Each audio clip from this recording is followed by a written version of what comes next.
entenderlo porque de eso depende nuestra vida y cuál debe de ser la ruta que estamos persiguiendo en el Señor para poder alcanzar todas las cosas que están establecidas en sus maravillosas promesas. Entonces vamos a leer el pasaje Lucas capítulo 7, versos del 21 en adelante. Dice: no todo el que me dice Señor, Señor entrará en el reino de los cielos, sino el que hace la voluntad de mi Padre que está en los cielos. Muchos me dirán en aquel día: Señor, Señor, ¿no profetizamos en tu nombre echamos fuera demonios, en tu nombre no hicimos muchas obras preciosas? Entonces yo les declararé: nunca os he conocido, apartaos de mí, obradores de maldad. Cualquiera pues que me oye estas palabras y las hace será semejante a un hombre prudente que edificó su casa sobre la roca o sobre la peña, y cayó la lluvia y vinieron torrentes y soplaron vientos y golpearon contra aquella casa, pero ella no se derrumbó porque se había fundado sobre la peña o sobre la roca. No dice así la roca, pero lo agrego yo. Pero todo el que oye las palabras y no las hace será semejante a un hombre insensato que edificó su casa sobre la arena. Cayó la lluvia, vinieron torrentes y soplaron vientos y azotaron contra aquella casa y se derrumbó, y fue grande su ruina.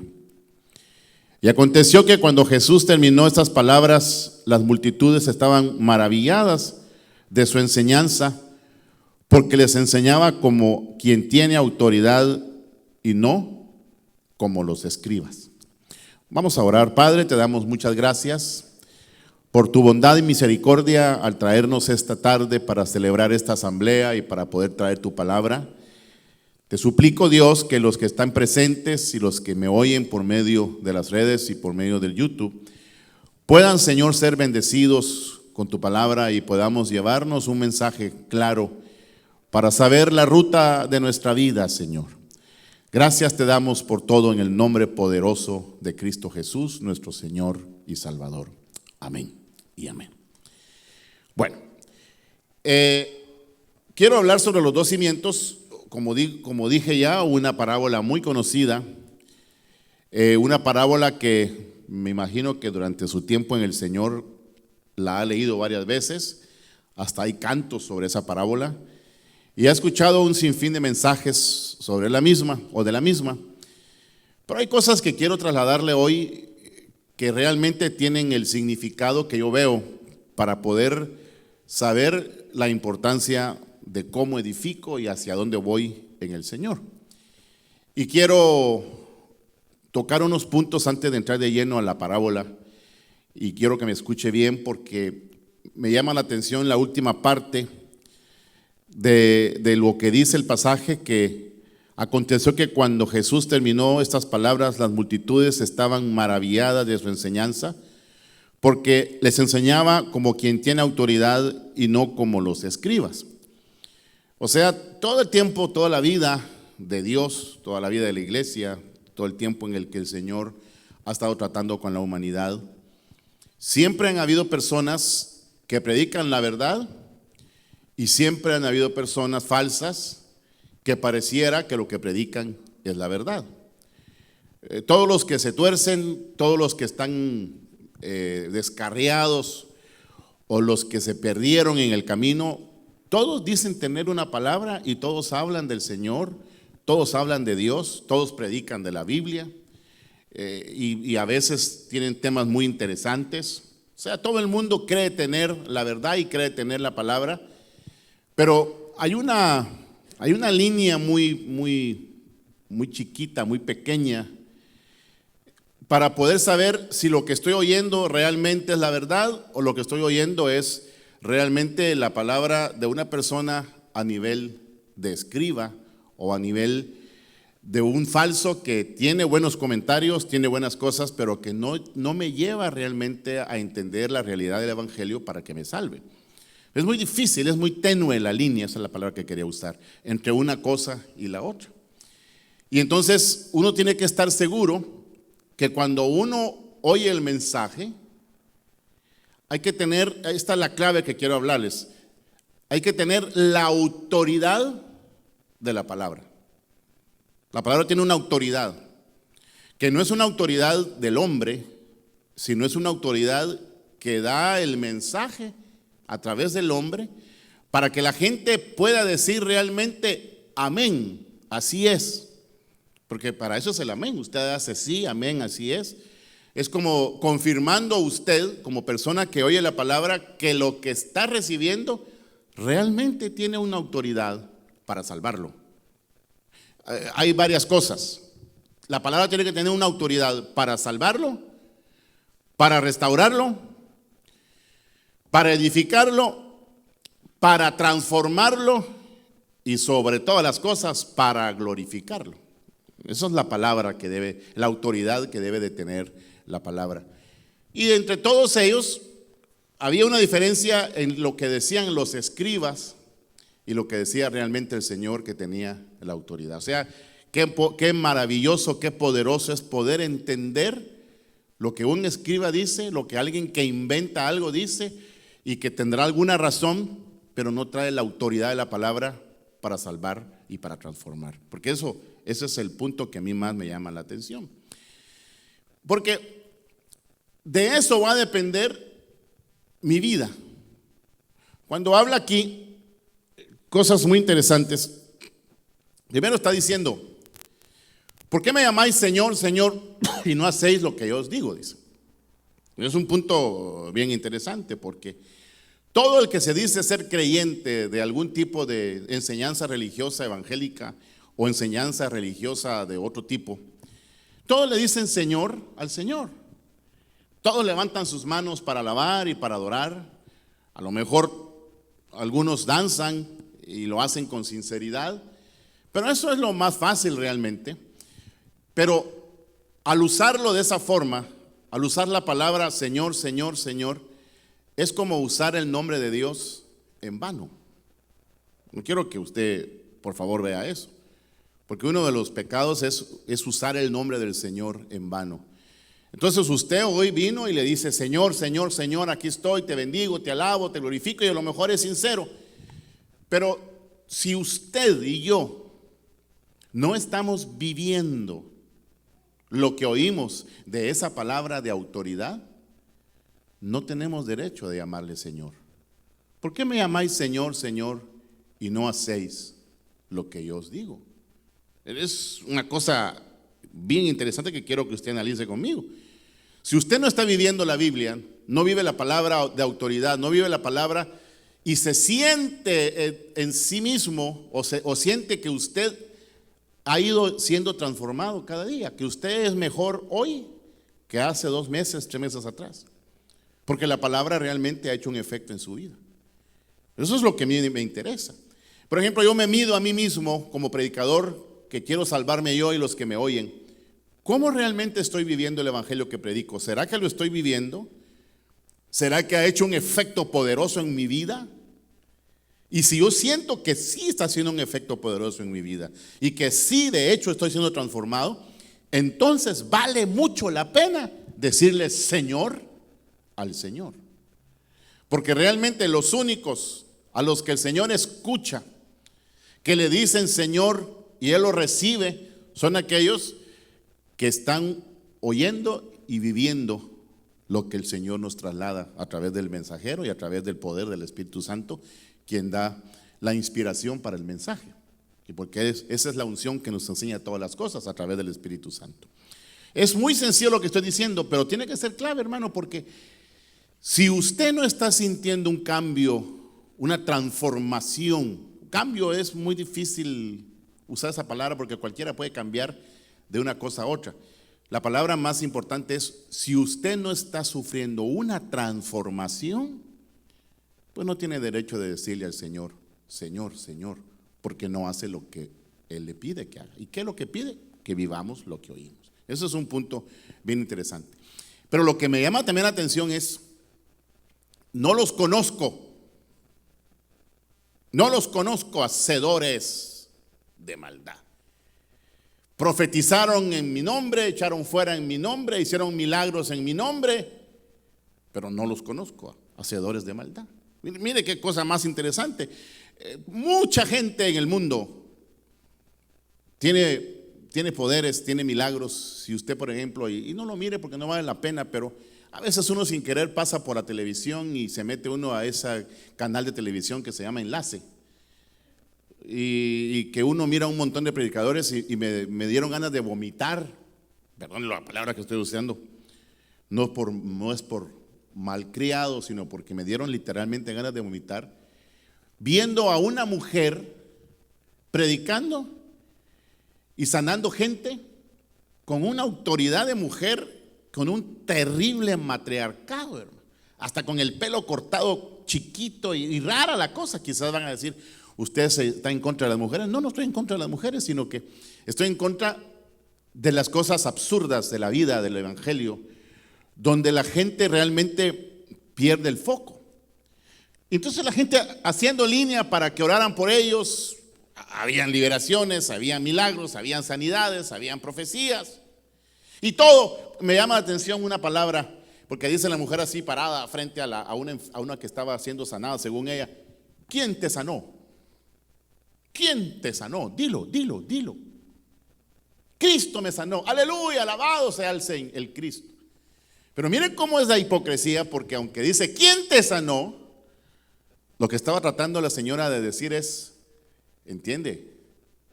Yo te sané. Yo tengo el poder. Y si no es por mí, tú no recibes la sanidad. Entonces usan el nombre de Cristo en vano. Oran en los cultos y usan el nombre del Padre y oran bonito en vano. El Señor no escucha sus oraciones porque, para comenzar, no los conoce porque son hacedores de maldad. ¿Y quiénes son los hacedores de maldad? Note, los hacedores de maldad son todos aquellos que no están construyendo su casa o no están construyendo su vida sobre la roca. Nótelo. Eso ya lo sé yo. No. Lo sabemos que lo hemos oído, pero realmente lo sabremos cuando yo esté claro que sí estoy construyendo mi vida sobre la roca. Porque la vida nuestra, que es nuestra casa, nuestra pobre vidita, que sin Dios, sin Cristo, es demasiado frágil. Hermano, ¿con qué facilidad usted se muere? ¿O no? Se resbala en una cáscara de banano y se pega en la cabeza y ahí se murió. Le dan en la yugular y un toquecito y se murió. Anda por ahí en el camino y de repente alguien estornuda, así se dice, ¿verdad? Y se le pegó el sarampión que anda por aquí, por Los Ángeles, dando duro. Somos demasiado frágiles. Somos tan frágiles que eso es lo que ha hecho que desgraciadamente este país tenga tanto dinero a costillas de nosotros los enfermos, el sistema de salud, que es este sistema de salud está peor que el de Venezuela, hermano. Mira lo que estoy diciendo, estupideces, ¿no? Porque aquí hay salud, aquí hay medicinas, aquí hay hospitales, pero lo malo es que aquí los doctores comercian con su salud, con su vida, con sus enfermedades. Todo son citas, todo es pagar, sacarle a la aseguranza. Su vida y la mía no valen nada. Por eso yo desconfío ahora más que nunca de los doctores, hermano, porque se aprovechan de la debilidad de nuestra vida. Pero usted y yo luchamos por nuestra vida, ¿o no? Vamos a trabajar porque queremos tener dinero para alimentarnos. Todo lo que hacemos es luchar por nuestra vida. Y lo que no entendemos es que no estamos luchando por nuestra vida realmente, sino estamos tratando de sobrevivir en un sistema de muerte. Usted sobrevive, hermano. Yo sobrevivo. Los que ya tienen 80, 90 años han sobrevivido increíblemente. usted y yo sobrevivimos. Pero en tratar de sobrevivir, estamos nosotros construyendo algo.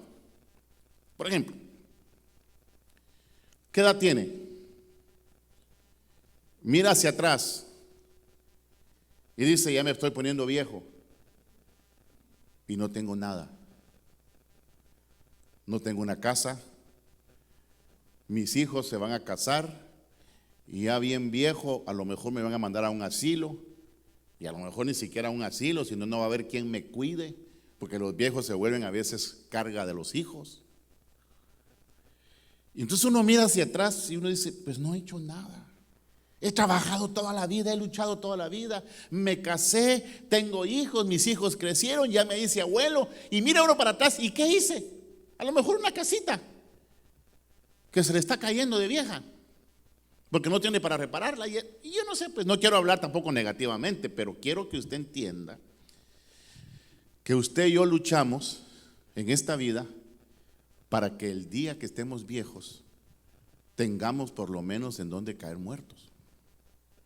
Por eso es que muchos de nosotros, o muchos de ustedes, yo también, pero ya no lo tengo, pero uno comienza a mandar dinero a su país para construir su casita, aunque sea de adobe, pero ahí manda el dinerito y tiene su casita.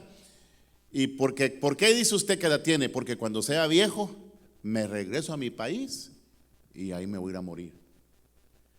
Pensando uno en construir algo para morirse. Cuando el Señor quiere que construyamos algo, no para morir, sino para vivir. Dios no quiere que sobrevivamos, Dios quiere que vivamos, pero va a depender cómo construimos. Entonces, todo ser humano desde que nace hasta que se muere, viene a la vida a tratar de hacer algo. De eso se trata el estudio, de eso se trata un montón de cosas. Voy a luchar para hacer algo o para ser alguien en esta vida. Quiero triunfar en esta vida que Dios me ha permitido tener. Pero la mayoría de gente realmente no hace nada, no construye nada. Porque miren, hermanos, no se puede construir una casa a la que yo le llamo vida sin tener la vida, sin conocer el fundamento que es Cristo. No se puede.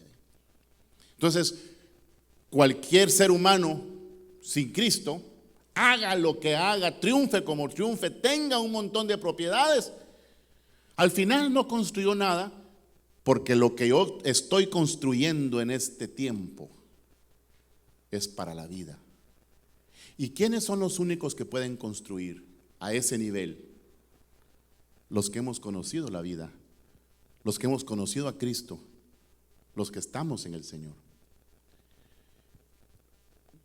Quiero que usted se mire un día en un espejo, o que un día grabemos los cultos y que usted se vea cómo llora, cómo gime, cómo aplaude, cómo levanta las manos. Qué bonito se mira. Y cómo le dice Señor al Señor, Señor amado, Señor bendito. Pero ¿será cierto? ¿Será verdad que lo que digo lo oye Dios y es verdadero? Solo es verdad si realmente estoy construyendo mi vida en la roca que es Cristo Jesús. Bueno, entonces, a usted y a mí como cristianos, ya no hablemos de las personas que son del mundo, a usted y a mí nos dan dos alternativas. Tenemos las circunstancias de la vida evangélica, religiosa, cristiana, que es como la arena, y tenemos la palabra de autoridad, que es la roca, que es el fundamento. Las dos cosas tenemos. Tenemos una manera de construir sobre esas cosas que tienen que ver con la arena, o de construir en la roca que es Cristo. Y quiero decirle algo para ir entendiendo a través de mis ejemplos. Mire, ¿conoce usted gente que construye su casa en el nombre de un hombre? ¿Ha visto usted gente así? Que para todo mencionan al hombre, y el hombre es el que en el nombre de Cristo, en el nombre del Señor, está diciendo: yo soy lo que los puedo salvar. Y tienen fotos de los hombres y ahí ponen su fe. Tremendo. Había un tipo por ahí que se llamaba la bestia, era una bestia, ¿verdad? Pero se llamaba la bestia porque así dice la Biblia de la bestia en el Apocalipsis. Primero se llamaba el anticristo, pero después se lo cambió y se puso la bestia.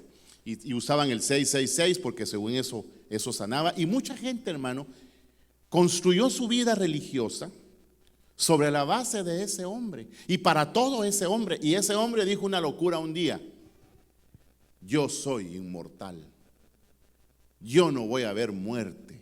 Y la gente decía: aleluya, Cristo vive, aleluya, Dios es bueno. Entonces la gente estaba construyendo su vida, estaba construyendo su fe sobre la base de un individuo. Ningún humano tiene la capacidad de darte las herramientas y de darte todo lo necesario para que sobre ese hombre construyas tu vida, hermano. Tampoco los padres, el papá religioso, creyente, o por ejemplo los hijos que son hijos de pastores. Mi papá es pastor y como mi papá es pastor, entonces yo creo que me voy a salvar por causa de él, por llevar su apellido, por llevar su nombre, porque estoy metido en el llamado que mi papá tiene. Mucha gente ahí hace su vida. Ahí está su fundamento, en cosas pasajeras que son como la arena. Y mire, tarde o temprano le va a ir mal. Un día vendrá a usted el día malo. Usted no puede ver en su futuro y decir: a mí nada me va a pasar, porque lo más seguro es que algo malo le va a pasar. No que esté yo diciendo que hay cosas malas, pero por ejemplo, hermano, los que viven por ejemplo en la Florida, de Estados Unidos, saben que durante la época de huracanes llegan los huracanes sí o sí.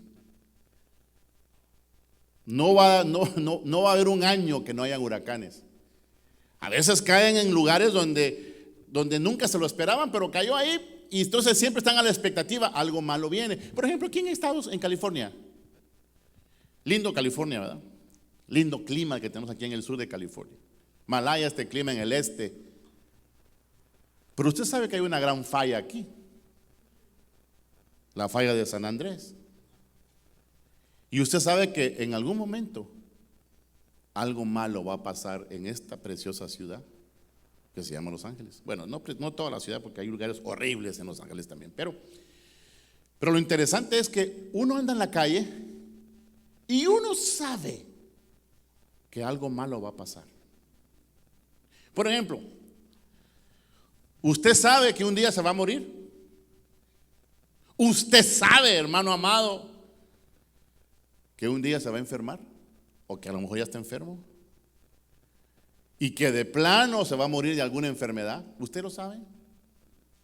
Usted sabe, entiende claramente que en esta vida no hay nada seguro. Lo único seguro es que se va a morir. Lo único seguro es que se va a poner más viejo. Lo único seguro es que sus hijos van a crecer y a saber cómo le van a salir. Qué lindos son cuando están chiquitos, bebitos, ¿verdad? Apasionan, lo enloquecen a uno los babies. Amén, hermana Gloria. Lo enloquecen. Pero ¿qué pasaría? Sabremos nosotros que cuando él crezca va a ser la misma hermosura que es ahora. No sabemos, hermano. Nada es seguro en esta vida. Lo único seguro es la vida que me da la autoridad de la palabra y que me da la roca que es Cristo Jesús. Porque vendrán tempestades, vendrán tiempos difíciles, vendrán momentos duros en su vida. Lo importante es cuando vengan, no haya nada que lo derrumbe. Pero ¿cuál es la destrucción que uno puede esperar? Que haya construido su vida espiritual, su vida cristiana, que la haya construido sobre circunstancias que van y vienen, que un día son, otro día saber, y no fuimos nunca a lo seguro. Lo seguro es la autoridad, la fuerza, el poder que da la palabra. Eso es lo único seguro que hay. Para que entonces soportemos lo más difícil. ¿Cuál es el momento más difícil del ser humano? ¿Quieres saberlo? Cuando se muere. Porque esa es su meta. Y ahí se va a saber realmente si ese humano, cuando pase por el umbral de la muerte, cómo construyó su vida, sobre la roca o sobre la arena. Vale.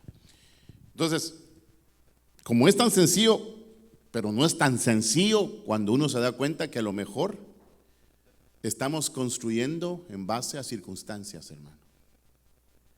Por ejemplo, usted tiene esperanza. Usted tiene esperanza. Usted se va a la tienda a comprarse un ticket de lotería y tiene esperanza que le salga el número premiado y se gane el gordo. Bueno, ya se ganó el gordo de su marido, ¿verdad? Pero bueno, es para que se ríe un poco porque lo miro muy callado, hermano. Pero, ¿tiene usted esperanza de eso? ¿Tiene esperanza de que algún doctor le diga qué es lo que tiene para que se sane de la enfermedad que tiene? ¿Tiene esperanza que en su matrimonio le va a ir bien? ¿Tiene esperanza que a lo mejor le van a aumentar le van a aumentar el sueldo el otro año? ¿Tiene esperanza que le van a aumentar el sueldo el otro año? ¿Tiene esperanza que el 2020 le va a ir mejor? Si tiene esperanza a ese nivel, lo más seguro es que nada de lo que dije va a suceder.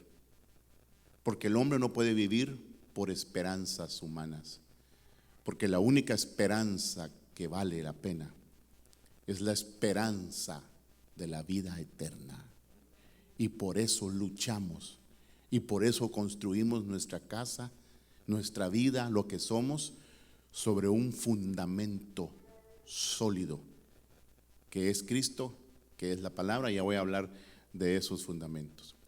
Pero, por ejemplo, no me gusta mucho usar la palabra por ejemplo, pero tengo que dar ejemplos, ¿verdad? Nosotros venimos de una prueba muy difícil, muy grande, muy difícil, que yo pensé en algún momento que no la iba a soportar. Pero aquí estoy. Y dije un día, y me recuerdo, yo le dije al Señor, Señor, ya lo he predicado varias veces, pero quiero recalcarlo, Señor, siento que tú me has abandonado. Señor, siento que tú ya no estás conmigo.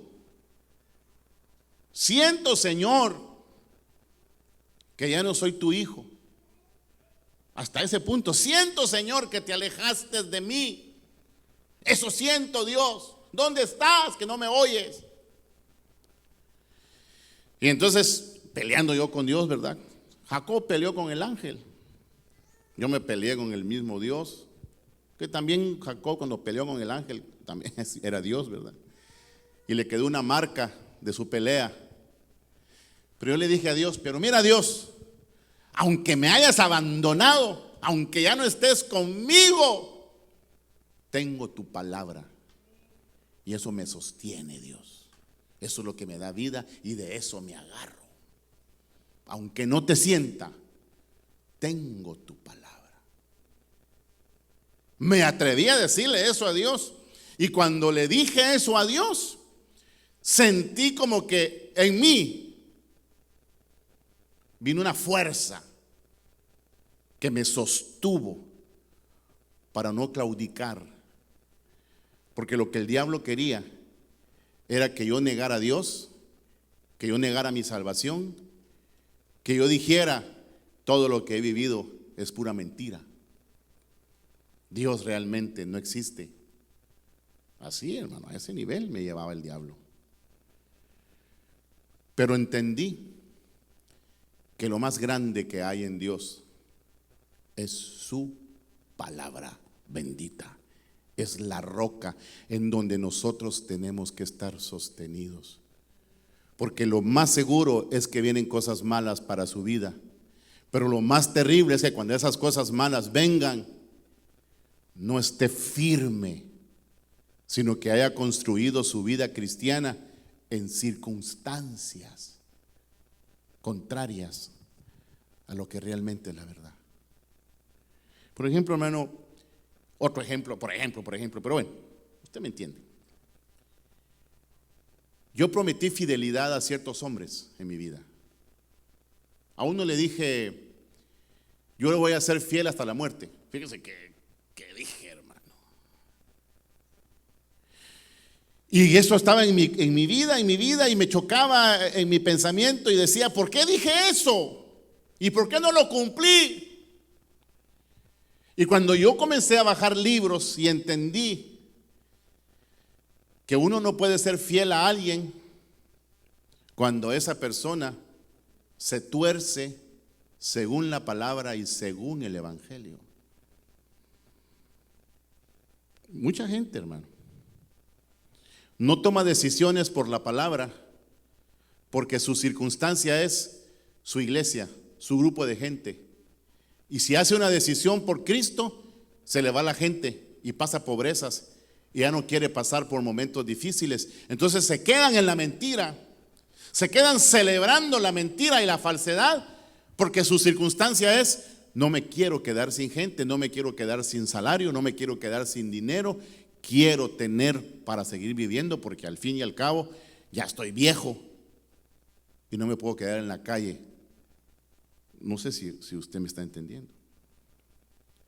¿Cuántas cosas usted tiene que hacer en su vida, hermano, para subsistir económicamente?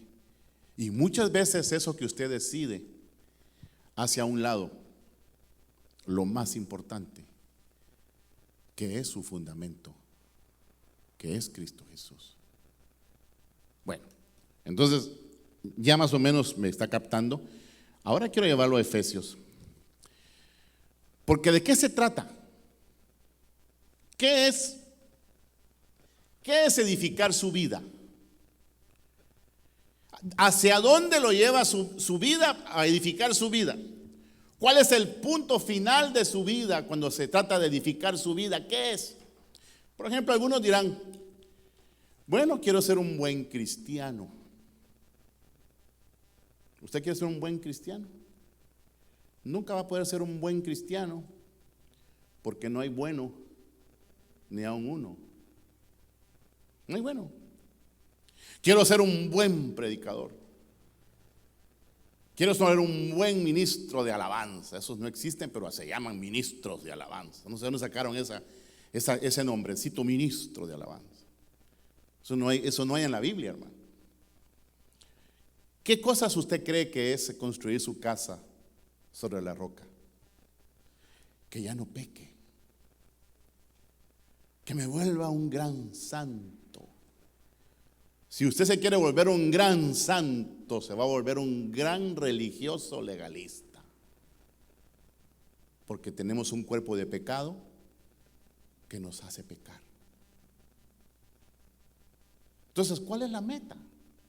¿De qué se trata construir tu vida sobre la roca? ¿Qué es construir tu vida? ¿Qué es construir tu casa sobre la roca? Bueno, tu casa es tu ser. Tu casa, ya dije, es tu vida.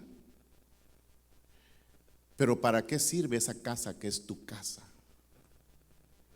¿Qué es lo que Dios quiere que tú alcances con esa tu casa? Vayamos a Efesios, capítulo 2 y versículo 17.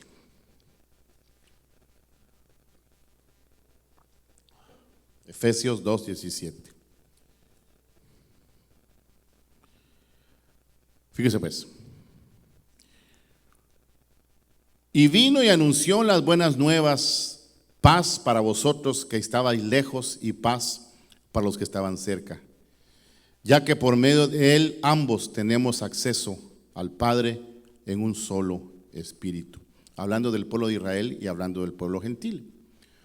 Por lo tanto, ya no sois extranjeros ni forasteros, sino conciudadanos de los santos y miembros de la familia de Dios. Habéis sido edificados sobre el fundamento de los apóstoles y los profetas, siendo Jesucristo mismo la piedra angular. En él todo el edificio, bien ensamblado, va creciendo hasta ser un templo santo en el Señor. En él también vosotros sois juntamente edificados como morada de Dios en el Espíritu Santo. Bueno, porque yo le preguntaba al Señor, ¿qué es edificar mi casa realmente? ¿Cuál debe de ser mi meta en esta vida? ¿Cuál? ¿Hacia dónde voy? ¿Qué persigo? Lo que yo debo de perseguir en esta vida es que un día me constituya en el templo de Dios, en el Espíritu Santo. Que mi casa, que mi ser, que mi vida se constituya en la habitación de Dios. Entonces, estando ahí sentado, ahorita que estaba meditando de esto, me venía el pasaje y yo me ponía a recordarlo cuando le dice el Señor a la samaritana, la hora es y la hora viene en que los verdaderos adoradores adorarán al Padre en espíritu y en verdad. Entonces me venía la respuesta así inmediatamente. La iglesia, o en la iglesia, no todos adoran. La mayoría alaba, pero no todos adoran. Son muy pocos en la iglesia los que adoran, porque los únicos que pueden adorar son los que se han convertido en el templo del Dios vivo.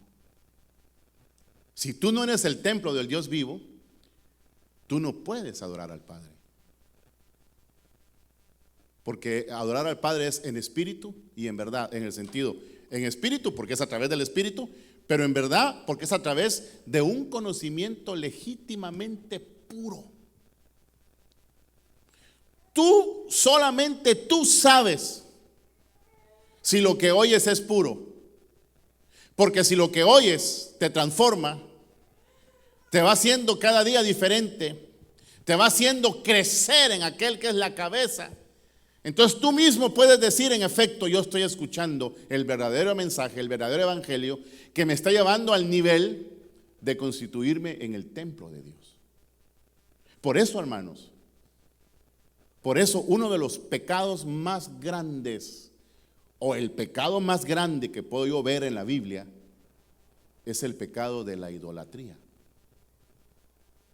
Hay hombres que van a pagar muy caro porque son pregoneros de anunciar la idolatría de alguien para que la gente ya no adore al Padre a través de su ser y de su vida, sino para que la gente ahora adore a un hombre, cambiando su casa, que es templo y morada de Dios, por un lugar en donde mora un nombre, o un hombre, o una organización, o una misión, o un grupo de gente. Y se nos olvida que la Biblia dice que el Señor es fuerte y celoso y que no comparte su gloria con nadie. Entonces la adoración, ¿qué es la adoración? Porque antes nosotros decíamos, cantate un coro de adoración.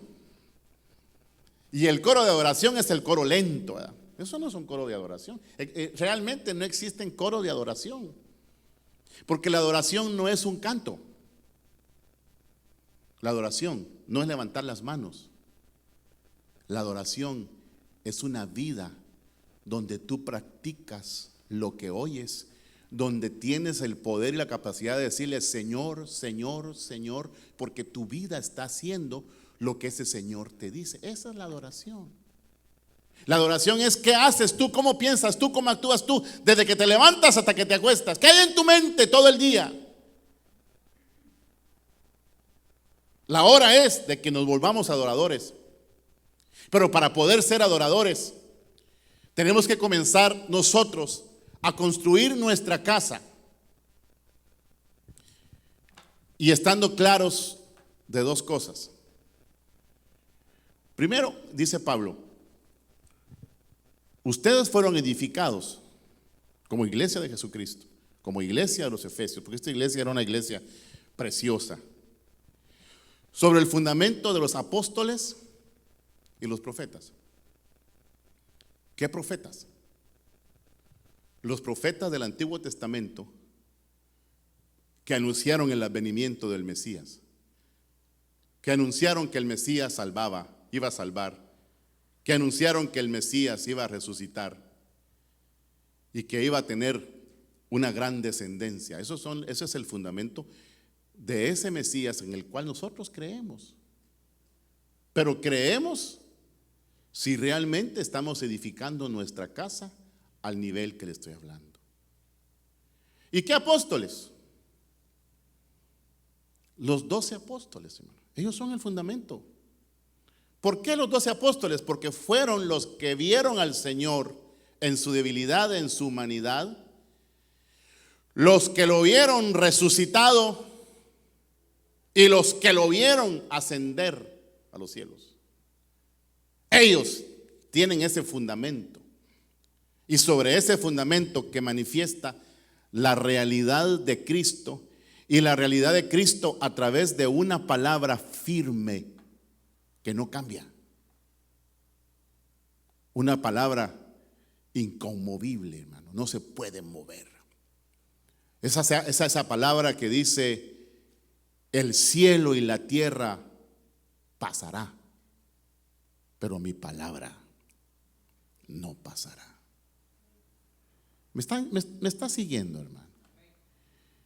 No lo mire tan sencillo, porque yo le puedo preguntar: ¿está edificando su casa? Bueno, ahora, note usted, y por eso tengo que hablar yo de Pablo otra vez, porque Pablo dijo: yo puse el fundamento. Así dice, ¿verdad? Por eso para mí es el apóstol más importante en la Biblia, porque es el perito arquitecto y el que puso el fundamento. Aunque algunos dicen alguien mayor que Pablo está aquí. No, hermano, Pablo tiene un nivel diferente porque puso el fundamento. ¿Y qué fundamento puso? Establecer que la iglesia tenía que estar fundamentada en los apóstoles y los profetas del Antiguo Testamento y apóstoles del Nuevo Testamento. Los demás apóstoles, porque dice: yo puse el fundamento, ahora cada uno mire cómo edifica encima del fundamento. Ahí es ya nuestra vida, nuestra casa. Pero ¿para qué la edificamos? Para que se convierta un día en el templo de Dios. Entonces, hay apóstoles, hay apóstoles que son el fundamento, y hubo un apóstol que puso el fundamento, y los otros apóstoles que hay ya no ponen fundamento, porque ya lo pusieron. Los que hay son edificadores. ¿Pero qué edifican? No edifican iglesias, no edifican templos, no edifican organización. Los verdaderos apóstoles edificadores son los que edifican el cuerpo de Cristo. Y el cuerpo de Cristo es universal, está en todas partes. Amén. Esos son los apóstoles edificadores. Y los ministerios, o los que hacen funciones ministeriales, porque son 5 funciones, perfeccionan a la iglesia para la obra del ministerio de Cristo. ¿Y cuál es la obra del ministerio de Cristo? A través del ministerio del Espíritu Santo, edificar la iglesia pura, sin mancha. Amén. Bueno, entonces, no sé si me está siguiendo, no sé si Dios le está hablando. A mí me está hablando Dios desde la mañana cuando yo comencé a ver este tema. Pero por ejemplo, hermano, yo hablaba con mis hermanos en la mesa antes de entrar, que yo estaba viendo hoy en la mañana, los hombres se dedican a edificar templos hermosos, con paredes, con lámparas, con cosas lujosas. Yo mismo también lo hice. Yo me constituí en algún momento en edificador de templos. Edificador malo, pues, porque es chueco todo, ¿verdad? Pero yo siempre decía, para la casa de Dios, lo mejor. Entonces en la mañana yo recibí algo que me impactó mucho, porque me dijo el Señor, hoy voy a atreverme a decir, me dijo el Señor, hay un solo templo en la tierra que Dios permitió que fuese glorioso. Ninguno más puede existir aparte de ese templo. ¿Y cuál es el templo? El templo de Salomón. El templo de Salomón, que fue inspirado por David. David, en donde Cristo se va a sentar en ese trono. Por eso, hermano, ¿quién es David? Son hombres que marcaron la Biblia, que marcaron la eternidad y que son más grandes que nosotros en el sentido de fe y en el sentido de obra. Los que venimos después de esos hombres somos una partida de chambones, perdónme la palabra que uso. No sé si se llama mala palabra. Mala palabra, perdón. Pero para mí chambón es el que hace las cosas a medias, las hace mal hechas. Yo quiero que esta iglesia esté bien hecha, pero solo se va a lograr si utilizamos las herramientas, si utilizamos todas las cosas que Dios dejó para que la iglesia edifique su vida, para que su vida se convierta en un templo.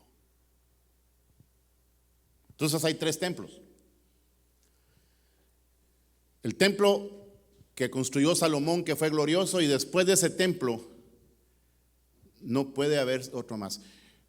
Yo veo hoy, hermano, en este momento de mi vida, hay que construir templos, pero hay que tener cuidado con los lujos que lo construimos y las cosas que le hacemos a ese templo, porque decimos es para la gloria de Dios, pero muchas veces ese templo representa no la gloria de Dios, sino la gloria humana del que hizo el templo. Es bien difícil. Entonces ese es el templo único que tenía gloria, porque a ese templo que construyó Salomón llegaba literalmente palpable la gloria misma de Dios. Vaya. Entonces hay que comprar templos, sí. Pero en lugar de invertir tanto dinero en un templo con lujos y cosas maravillosas, ¿por qué no invertimos en almas? ¿Por qué no invertimos en ministros que vayan a predicar? ¿Por qué no invertimos el dinero para que mucha gente tenga una palabra y entonces se constituyan en el templo de Dios? Amén, hermano. Usted está, pastor, usted está loco, ya le cambiaron el cassette. No me han cambiado ningún cassette. Estoy tratando de decir lo que veo, lo que creo y que tengo la base fundamental en la palabra. Entonces el primer templo es el de Salomón. No puede haber otro templo mejor que ese. Incluso hay una iglesia de los de la Rosa, la Rosa, para de sufrir. Ya estoy hablando mal de la gente, va a decir usted no. Pero lo saco de colación porque ¿sabe cuál es el templo central de ellos en Brasil? Una réplica exacta del templo de Salomón. Los hombres están chiflados, hermano, porque nadie sino David y Salomón fueron encargados para ese templo. Y los únicos que pueden volverlo a construir es el pueblo judío, antes de la venida del Señor. Pero no va a ser jamás comparable con el templo maravilloso que tuvo Salomón.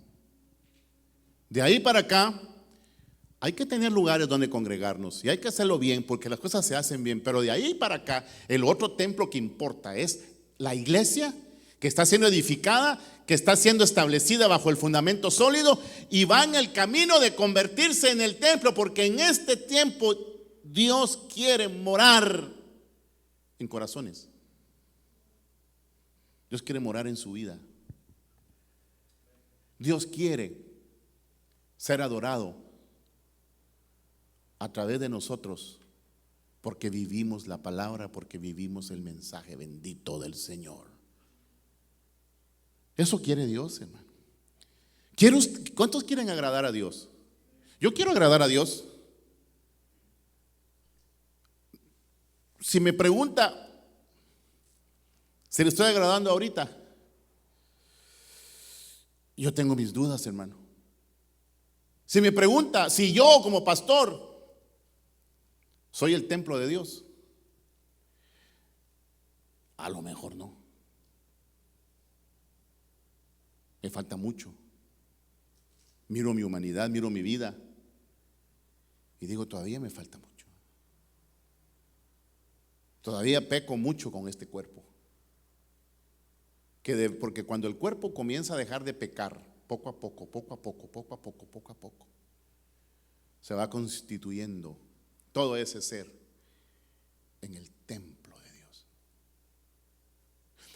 que está establecido en la piedra angular, la piedra de la esquina, que une dos paredes o que une dos grupos. El grupo del Israel que se salva creyendo en Cristo y el grupo de los gentiles que se salvan también creyendo en Cristo, y Él como piedra angular une los dos grupos. Como piedra angular unió a los del Antiguo Testamento con los del Nuevo Testamento, unió a los judíos por medio de los profetas y unió a la iglesia, a los judíos por medio de los apóstoles. Por eso es la piedra angular, en donde realmente se está estableciendo el templo que somos nosotros. Qué gran privilegio. Pero le dije que son 3 templos. ¿Cuál es el tercero? El templo que es Dios en la eternidad. Un día seremos introducidos en Dios. Dice la Biblia que seremos como columnas en el templo de nuestro Dios. Amén, hermano. Entonces, si nosotros estamos siendo edificados sobre la roca y nos estamos constituyendo en los templos de Dios, cargaremos o llevaremos en esta vida las 2 glorias. La gloria del templo de Salomón y la gloria del templo que es Dios, a donde seremos un día introducidos. Por eso, hermano, no todos deberían de alabar, no todos deberían de cantar, no todos los músicos deberían de subirse a tocar. No. Porque yo le voy a decir una cosa. Mire pues, escúcheme bien lo que le voy a decir. En el Nuevo Testamento, en las cartas de Pablo, no encontramos nosotros músicos. Antes se cantaba a capela, sin instrumentos musicales. La iglesia primitiva cantaba sin instrumentos musicales. ¿Sabía usted eso? Yo creo que lo sabía.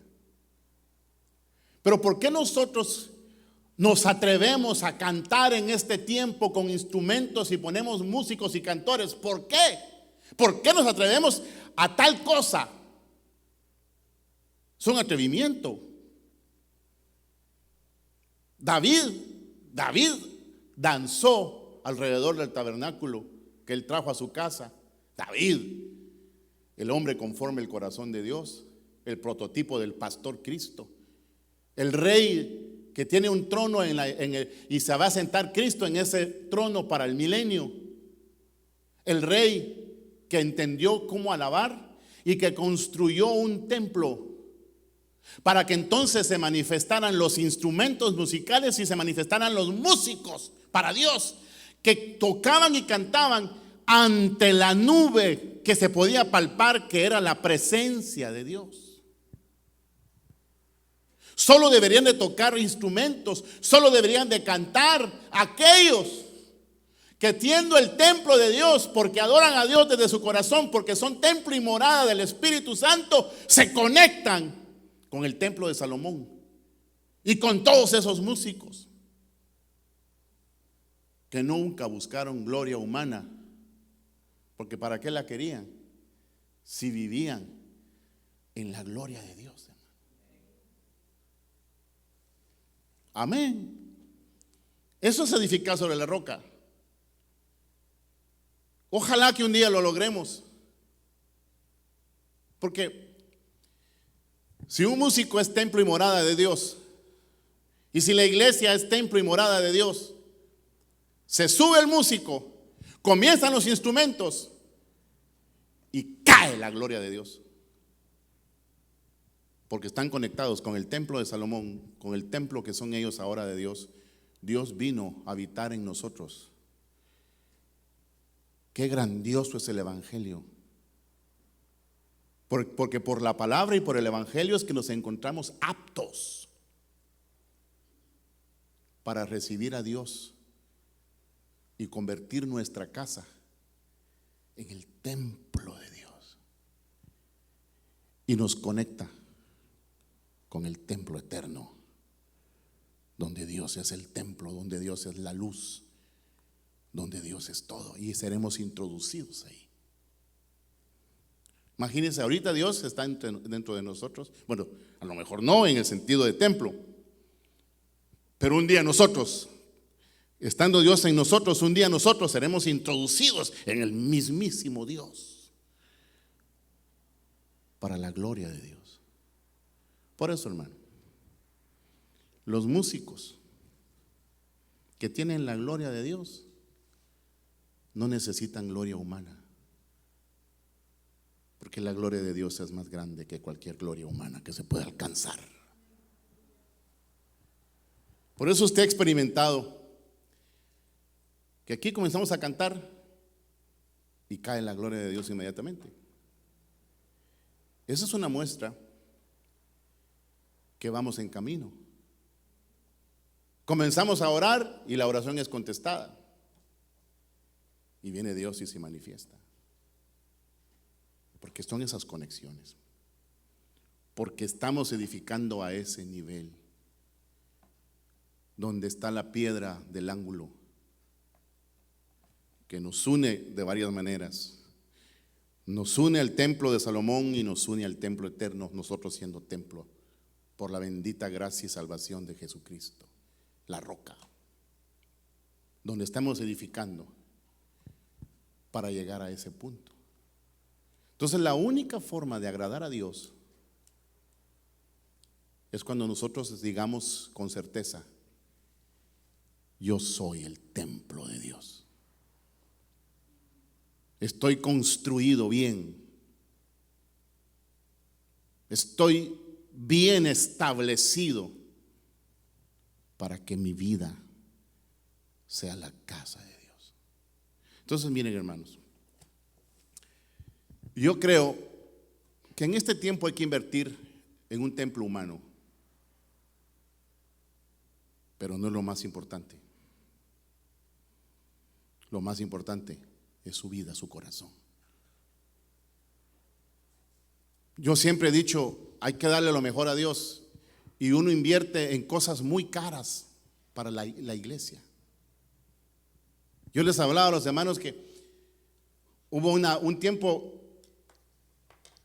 en que usted quizás estaba conmigo en ese tiempo, que yo pagaba $45,000 de renta por un templo, mensuales, hermano. 45,000.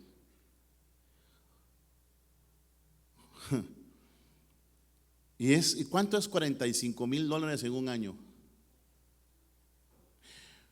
¿Cuánto se hubiera podido hacer con ese dinero para mandar misioneros, para mandar personas a trabajar, porque el obrero es digno de su salario y porque no le pondremos bozal al buey que trilla?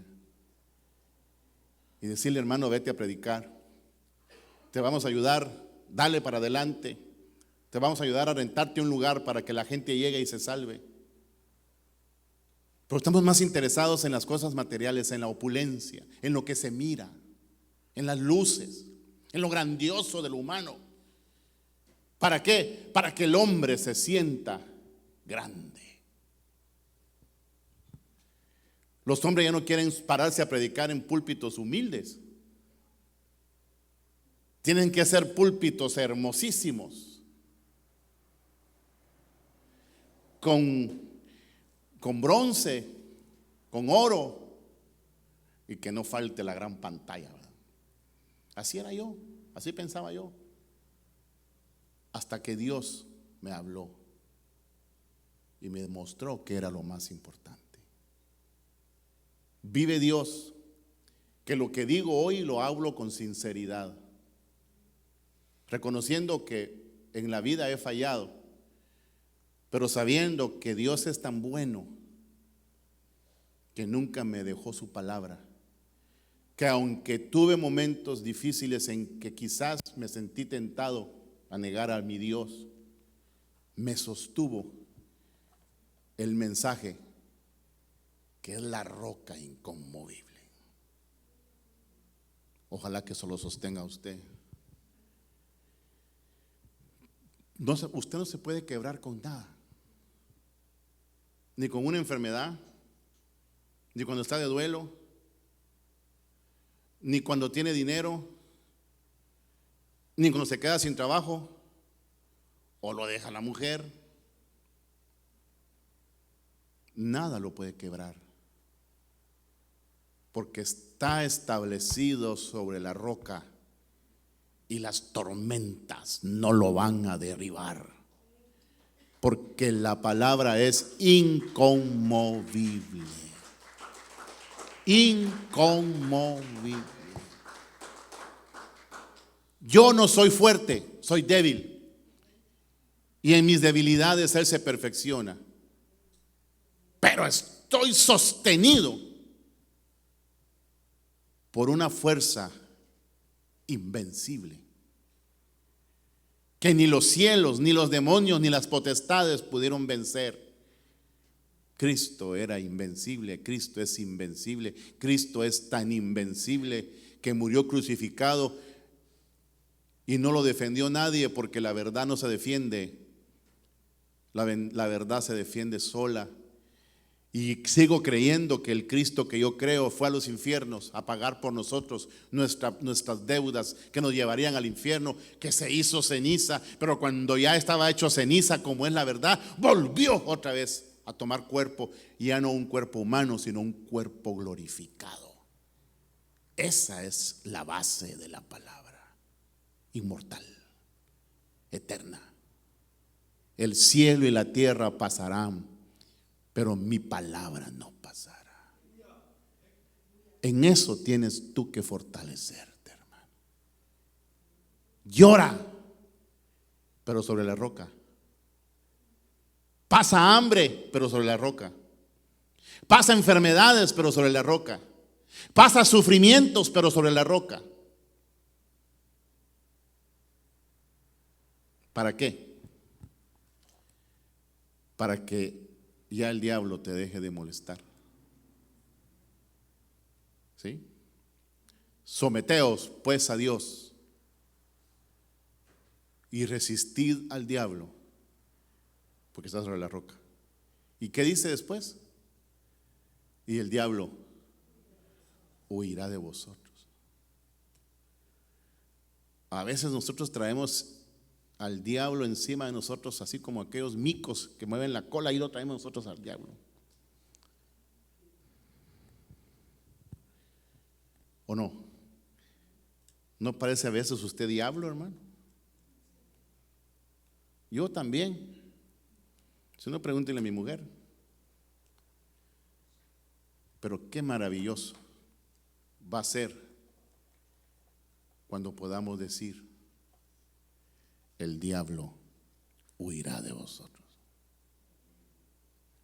Eso tiene que pasar, porque eso dice Pablo.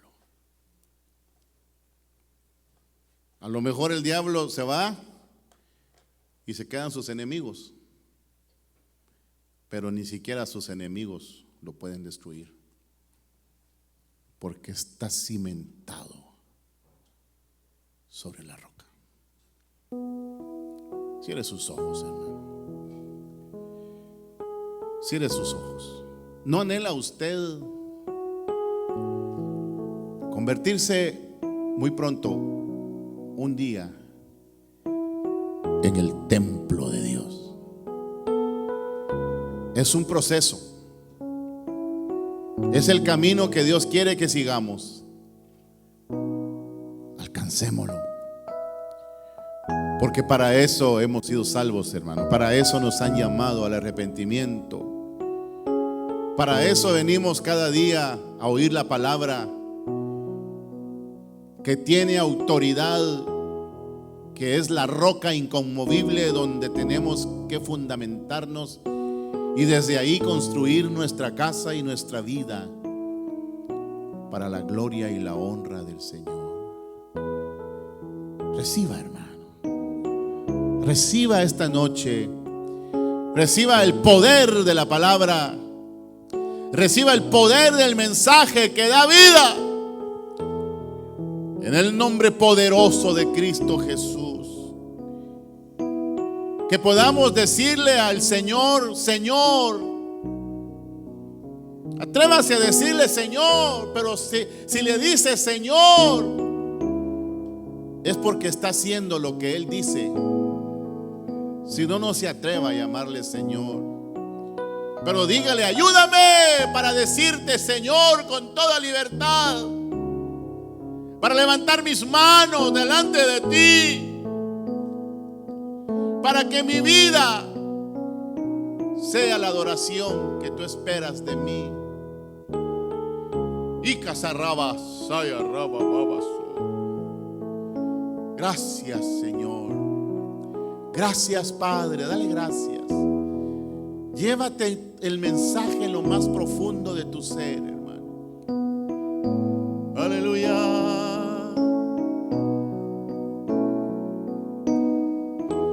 Porque Él vive, no temo del mañana. Porque Él vive, ya no hay temor. Porque yo sé, Él conoce mi futuro. Yo sé que vale la pena vivir porque Él vive en mí. Gracias, Señor. Reciba la palabra, hermano. Váyase esta noche convencido que lo único que lo puede salvar es estar fundamentado sobre la roca, la palabra inconmovible. Gracias te damos, Señor, en el nombre poderoso de Cristo Jesús. Gracias te damos.